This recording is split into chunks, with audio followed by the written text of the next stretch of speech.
تو بھئی اللہ نے کامیابی ایمان اور اعمال میں رکھی ہے، اور ایمان کی جگہ انسان کا دل ہے، اور اعمال کی جگہ انسان کے اعضاء۔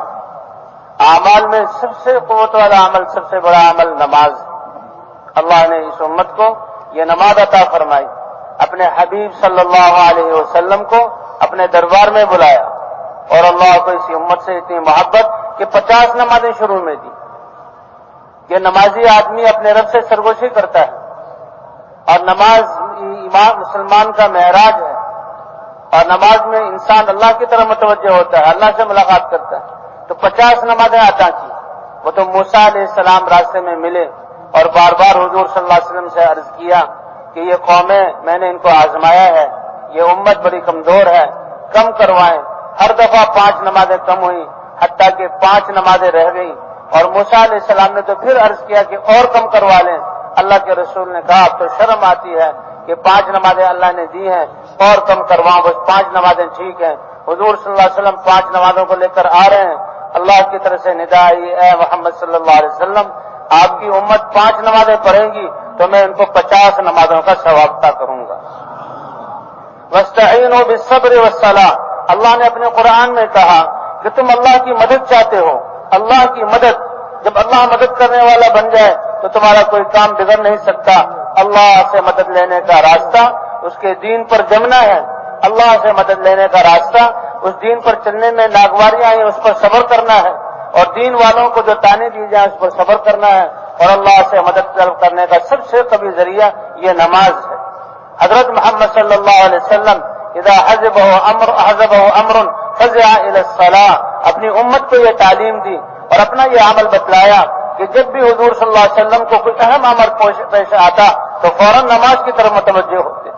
غزوہ بدر کا موقع یہ حضور صلی اللہ علیہ وسلم کی سیرت میں اور زندگی میں بہت بڑا موقع کہ 1000 کافر مسلح وہ جنگ کے لیے آ گئے اور اسلام کو مٹانے کے لیے آ گئے اور صحابہ کرام کو ختم کرنے کے لیے آ گئے، اور حضور صلی اللہ علیہ وسلم 313 نہتے صحابہ کے ساتھ کہ کوئی ہتھیار بھی 10 سے زیادہ نہیں۔ صحابہ کہتے ہیں ہم نے آپ کے لیے ایک سایہ دار جھونپڑا سا بنا دیا، اور اللہ کے رسول نماز میں کھڑے ہو گئے،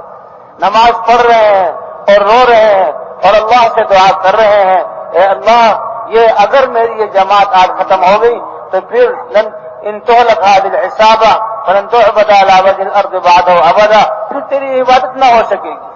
کہ انسانوں کو تو نے اپنی عبادت کے لیے پیدا کیا۔ حضور صلی اللہ علیہ وسلم نماز پڑھ رہے ہیں، کھڑے ہوئے ہیں، رو رہے ہیں، اور روتے روتے داڑھی مبارک تر ہوئی، دامن تر ہوا، حتیٰ کہ جس جگہ پہ آپ کھڑے ہوئے ہیں آپ کے آنسوؤں سے وہاں وہ زمین تر ہو گئی، اور آپ کے جہاں کندھے سے چادر گر گئی۔ حضرت ابوبکر کو بہت رحم آیا اور چادر کو آپ کے جہاں کندھے پر ڈالا اور آپ کو چمٹ گئے، اے اللہ کے رسول بس کیجئے، اللہ نے آپ کی مدد فرما دی۔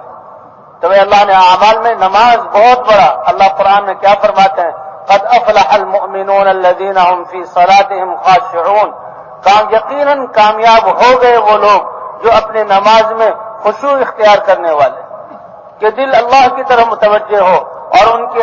جہاں اعضاء یا پرسکون ہو اور دل اللہ سے لگا ہوا ہو، یہ کامیابی لے اڑے۔ اور اذان کے 5 نمازیں ہیں، اور اللہ چاہتے ہیں کہ میرے بندے نیند سے اٹھے تو میرے گھر کی طرف آئیں، بازاروں سے میری طرف آئیں، تو اللہ کا منادی مؤذن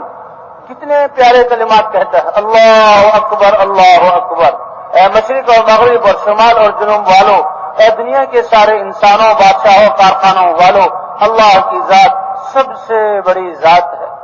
جی ہاں، اشہد ان لا الہ الا اللہ، کہ اللہ کے علاوہ کوئی عبادت کے لائق نہیں۔ اشہد ان محمد رسول اللہ، محمد صلی اللہ علیہ وسلم اللہ کے رسول ہیں، اللہ کا جو پیغام لے کر آئے ہیں اس میں کامیابی ہے۔ حی علی الصلاح حی علی الفلاح، آ جاؤ نماز کی طرف، آ جاؤ کامیابی کی طرف۔ تو گویا نماز کی طرف آنا سب سے بڑی کامیابی کو حاصل کرنا ہے۔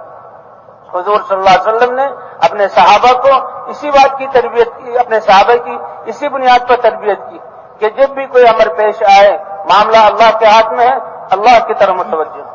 صحابہ کرام ہی سے ایک قصہ نقل ہے کہ ایک شخص تھا ایمان والا اور وہ تاجر تھا، اپنی تجارت کے لیے جایا کرتا تھا۔ ایک دفعہ چور اس کے ساتھ لگ گیا، چلتے چلتے کسی جنگل میں، بیابان جنگل میں پہنچ گئے، اور چور نے کہا کہ میں تو تمہارا مال بھی لوں گا اور تمہیں قتل بھی کروں گا۔ انہوں نے ایمان والے نے کہا بھائی سامان تم لے لو، تمہارا مقصود مال ہے، مجھے قتل نہ کرو۔ نہیں میں قتل کروں گا۔ اچھا مجھے نماز پڑھنے دو۔ تب پڑھ لو نماز۔ اب اس نے نماز پڑھی اور نماز پڑھ کر دعا کی،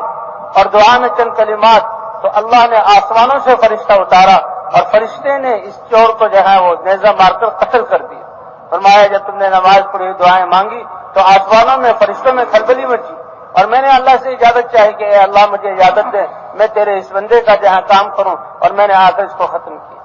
تو یہ نماز بہت بڑی دولت ہے۔ 5 دفعہ یہ نماز کہ انسان نماز کی طرف آتا ہے۔ حضور صلی اللہ علیہ وسلم ارحنا یا بلال، اے بلال ہمیں راحت پہنچاؤ، اذان دو، نماز پڑھیں۔ جعلت قرۃ عینی فی الصلاۃ، میری آنکھوں کی ٹھنڈک نماز میں بنائی گئی۔ قیامت میں سب سے پہلے نماز کے بارے میں حساب ہوگا۔ اگر نماز اچھی نکل آئی تو یہ دلیل ہے کہ اس انسان کی ساری زندگی کے اعمال ٹھیک۔ نماز سے انسان کی زندگی میں تربیت ہوتی ہے، بشرطے کہ نماز اللہ نے کتنا آسان کیا، کتنا مختصر سا عمل ہے، لیکن عظمت اور قوت کے اعتبار سے ایسا ہے کہ انسان جب نماز کے لیے اللہ کے سامنے کھڑا ہوتا ہے تو سارے اعضاء کو اللہ کے احکام کا پابند کر دیتا ہے۔ باقی اعمال میں حج کرتے ہوئے بھی چلنا بھی ہے، بولنا بھی ہے، باقی اور روزہ رکھتے ہوئے بھی وہ ایک بڑی عبادت ہے، اس میں بھی جہاں تجارت زراعت سارے کام کر سکتا ہے۔ لیکن نماز ایسا عمل ہے کہ انسان اپنے گھر کو چھوڑ کر آتا ہے، مسجد میں آتا ہے، صف میں کھڑا ہوتا ہے، تکبیر تحریمہ کہ سارے وہ مباح کام جو نماز کے خلاف ہیں اللہ اکبر کہنے سے حرام ہو گئے، اور اللہ اکبر کہہ کر اللہ کی طرف متوجہ ہوتا ہے، دل بھی اللہ کی طرف متوجہ۔ اس لیے حضور صلی اللہ علیہ وسلم نے فرمایا جبرائیل علیہ السلام کے پوچھنے پر کہ اعمال میں خوبصورتی پیدا کرنا اور نیکی کرنا کیا ہے؟ مل احسان ان تعبد اللہ کأنک تراہ، ایمان ایسا ہونا چاہیے کہ اللہ کی عبادت میں ایسی کیفیت ہو کہ گویا میں اپنی آنکھوں سے اللہ کو دیکھ رہا ہوں، ایسی کیفیت۔ فإن لم تكن تراه فإنه يراك، اگر یہ درجہ حاصل نہیں ہو سکتا تو کم از کم اتنا تو ہو کہ اللہ تجھے دیکھ رہا ہے۔ اس استعداد کے ساتھ شروع سے لے کر آخر تک ہم نماز میں جو ہے اس استعداد کے ساتھ کھڑے ہوں کہ اللہ مجھے دیکھ رہا ہے۔ اس لیے بھئی نمازوں کو بنانا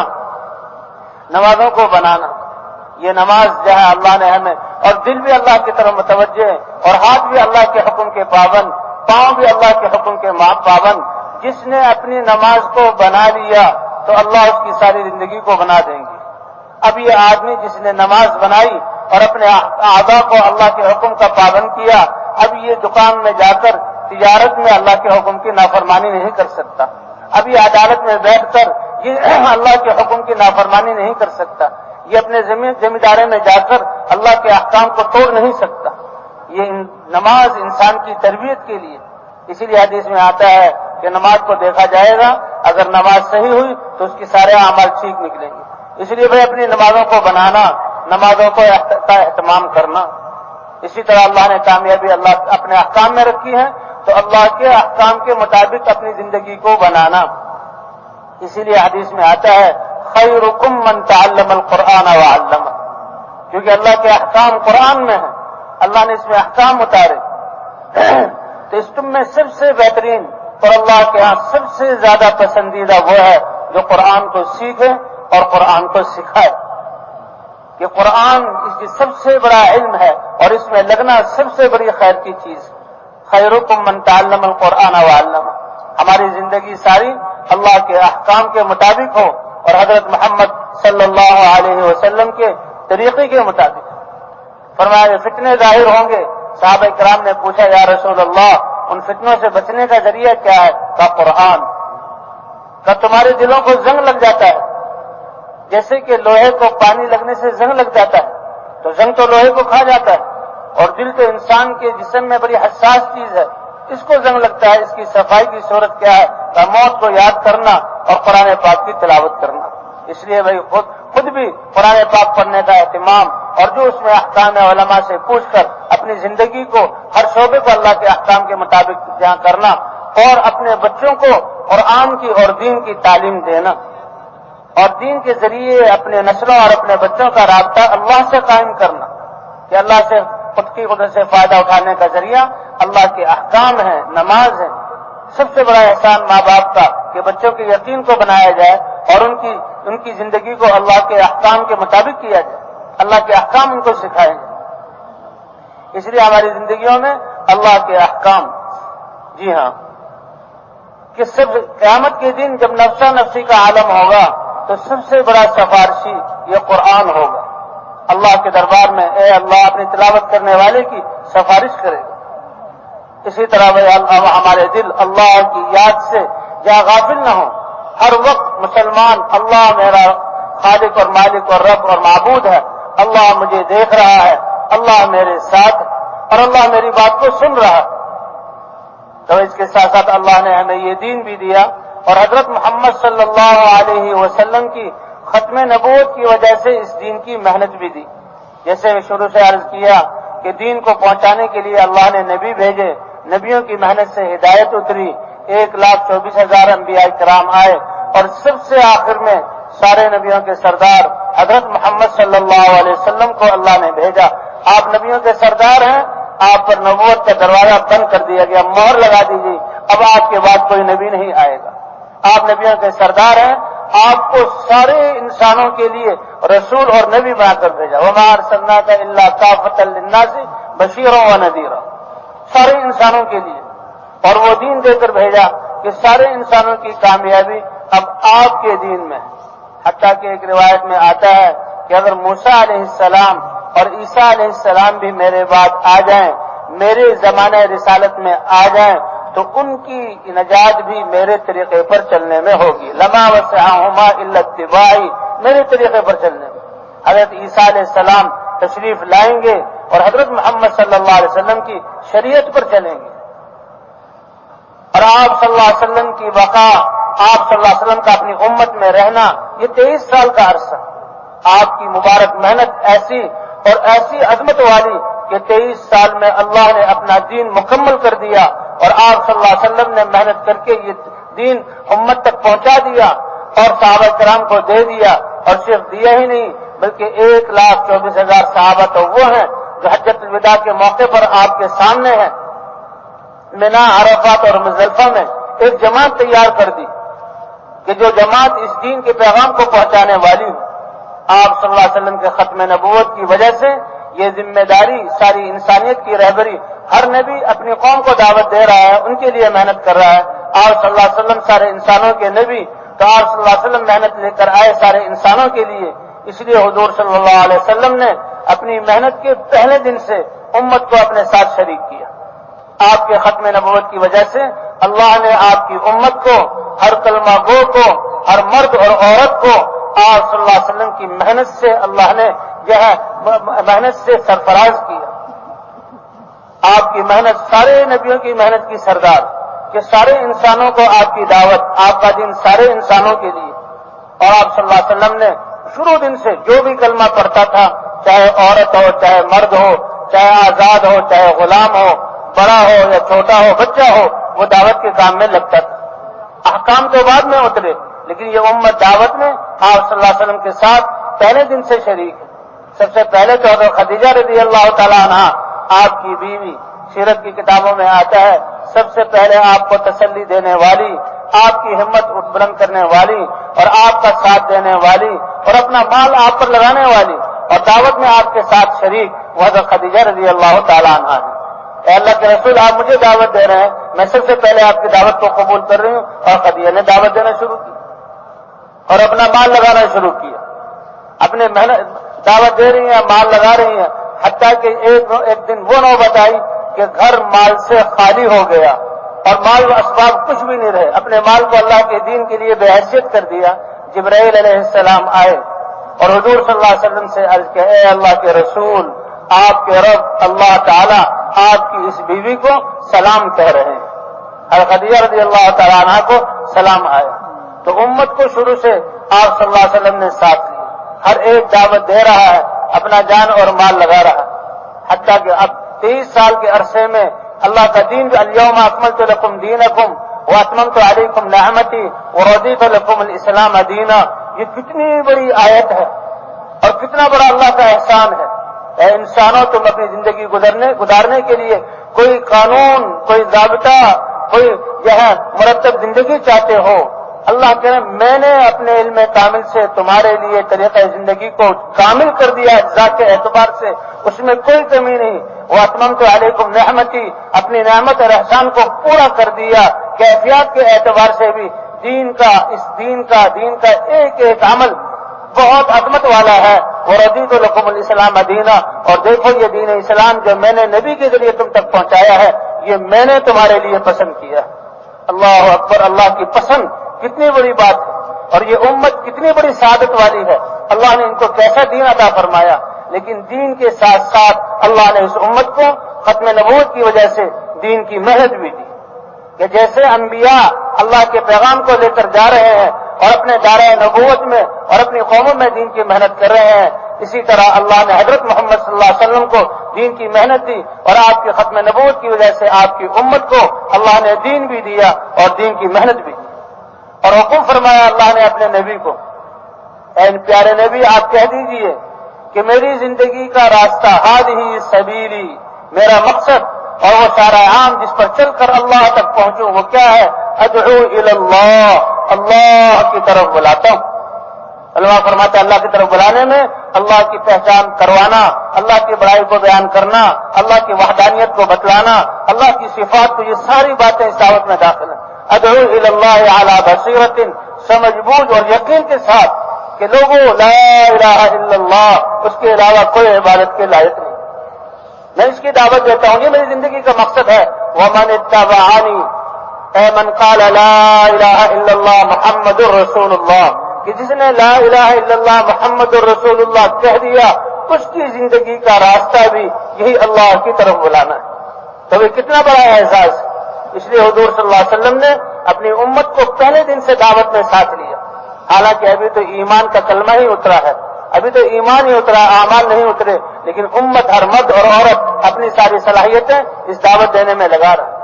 اور حجۃ الوداع کے موقع پر حضور صلی اللہ علیہ وسلم نے 1,24,000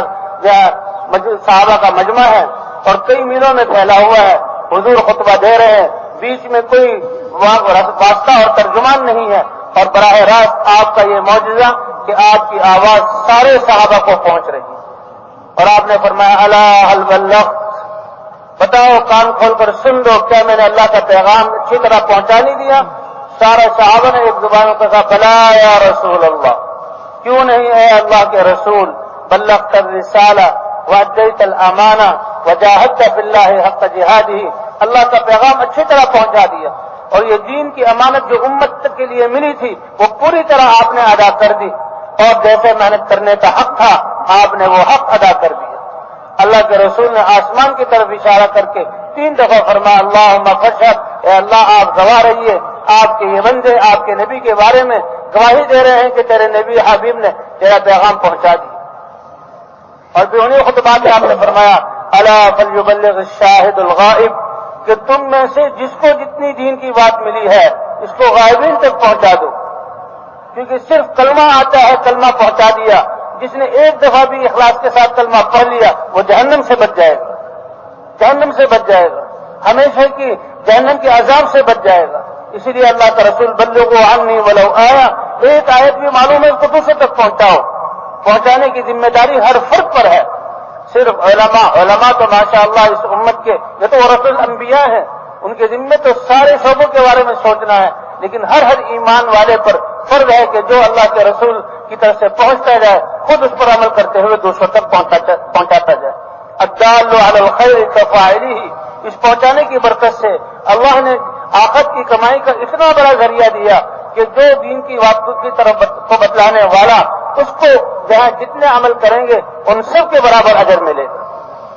اس لیے بھائی اللہ نے حضور صلی اللہ علیہ وسلم کی ختم نبوت کی وجہ سے ہمیں یہ ذمہ داری عطا کی،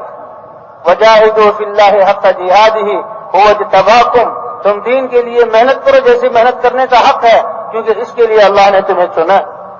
تو حضور صلی اللہ علیہ وسلم کی امت میں ہونے کی وجہ سے آپ کے مبارک لائے ہوئے دین پر عمل کرنا یہ ہماری پہلی ذمہ داری ہے، اور آپ صلی اللہ علیہ وسلم خاتم النبیین ہے، اب انسانیت کی رہبری کے لیے کوئی نبی نہیں آئے گا، آپ کی ختم نبوت کی وجہ سے اس دین کو دوسروں تک پہنچانا یہ ہماری دوسری ذمہ داری، تو دونوں ذمہ داری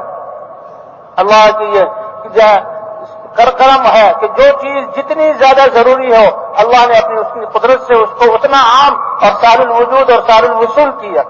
ہوا اور یہ جہاں سورج کا نکلنا اور باقی یہ پانی کا بہنا، تو اسی طرح اللہ کے پیغام کو لے کر جانا، پہلے نبی قوموں کی طرف بھیجے جاتے تھے، نبیوں کو حکم کہ چلو، نبی اس کلمے کو لے کر خود جاتے تھے، اور پھر حضرت محمد صلی اللہ علیہ وسلم تشریف لائے، آپ کو حکم ہوا قم فانذر ان لک فی النہار سبحا طویلا۔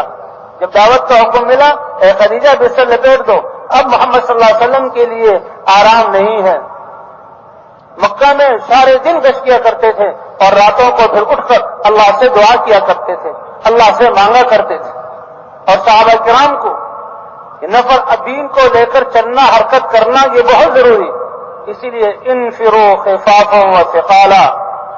ہلکے ہو یا بوجھل، صحت مند ہو یا بیمار، مالدار ہو یا غریب، ہر حال میں اللہ کے راستے میں نکلو، نفر فی سبیل اللہ، کیونکہ تمہارے پاس بہت بڑی امانت ہے اور تمہارے پاس بہت بڑی کامیابی والی چیز ہے، اس کو لوگوں تک پہنچانا، اس کے لیے نقل و حرکت کرنا۔ وجاہدوا باموالکم وانفسکم ذالکم خیر لکم ان کنتم تعلمون، یہ اللہ کا دیا ہوا مال ہے، اللہ کا پیغام پہنچانے میں لگاؤ اس کو اللہ کے لیے، اللہ کی دی ہوئی جان ہے، اللہ کا پیغام پہنچانے کے لیے لگاؤ اللہ کے راستے میں، یہ تمہارے لیے بہتر ہے اگر تم جانتے ہو۔ اس لیے بھائی صحابہ کرام تو شروع دن سے دعوت، اور پھر صحابہ کرام اس دین کو لے کر پوری دنیا میں پھیلے۔ اللہ کے رسول صلی اللہ علیہ وسلم کا ارشاد ہے بدأ الدین غریبا، جب میں اس دین کو لے کر آیا تو لوگ اس دین کو سمجھتے ہی نہیں تھے، سب نے مخالفت کی، یہ ایک اوپرا اور انوکھی چیز تھی، حالانکہ یہ فطرت کے مطابق اللہ کا اتارا ہوا ضابطہ حیات ہے، حضور کی محنت کی برکت سے صحابہ کی زندگیوں میں یہ دین زندہ ہوا، پھر اس دین پر عمل کرنا اور اس دین کے لیے جان مال لگانا صحابہ کی سب سے محبوب ترین چیز بن گئی، حتیٰ کہ صحابہ نے جانیں دی، اپنے وطنوں کو چھوڑا، بچوں کو یتیم کیا اور بیویوں کو بیوہ کیا اور سارا جان مال لگایا، اور جو لگایا وہ ان کو زیادہ پسند تھا اس مال سے جو باقی رہ گیا۔ وَسَيَعُودُ كَمَا بَدَأَ، اللہ کے رسول صلی اللہ علیہ وسلم نے فرمایا کہ پھر ہوتے ہوتے ہوتے یہ دین پھر اجنبی بن جائے گا۔ آج تو اپنے ہی میں اجنبی بن گیا کہ مسلمان، اس میں نمازوں کا، دین پر چلنے کا کیا حال۔ حضور صلی اللہ علیہ وسلم نے فرمایا فَطُوبَى لِلْغُرَبَاء، جب میرا دین لوگوں میں اجنبی بن جائے گا، کچھ لوگ ہوں گے جو اپنے آپ کو پردیسی بنا دیں گے اور اپنے وطنوں کو چھوڑ کر نکلیں گے، حرکت کریں گے، ان کے لیے خوشخبری ہو اور مبارکبادی ہو۔ یا رسول اللہ، یہ غربا اور پردیسی لوگ کون ہے کہ جو اللہ کی محبت لوگوں کے دلوں میں بٹھائیں اور لوگوں کو اللہ کا محبوب بنائیں۔ اے اللہ کے رسول، لوگوں کی محبت اللہ کے دلوں میں بٹھائیں اور اللہ کی محبت لوگوں کے دلوں میں بٹھائیں، یہ تو واضح بات ہے کہ اللہ خالق ہیں، مالک ہیں، احسان کرنے والے ہیں، ان کے احسانات اور ان کی صفات کو بیان کر کے لوگوں کی محبت، اللہ کی محبت لوگوں کے دل میں بٹھائے، لیکن لوگوں کو اللہ کا محبوب کیسے بنائیں گے؟ کہ جب یہ لوگوں کو اللہ کے احکام کی طرف بلائیں گے اور لوگ اپنی زندگیوں میں اللہ کے احکام کو زندہ کریں گے تو اللہ ان کو اپنا محبوب بنا دیں گے۔ تو اس کے لیے بھائی اللہ نے ہمیں یہ زندگی اس کے لیے چنا ہے، یہ ذمہ داری عطا فرمائی ہے۔ اگر ہم اپنی پچھلی زندگی کو دیکھیں تو پچھلی زندگی تو اپنے خواہشات اور حاجات پورا کرنے میں ہماری گزر گئی،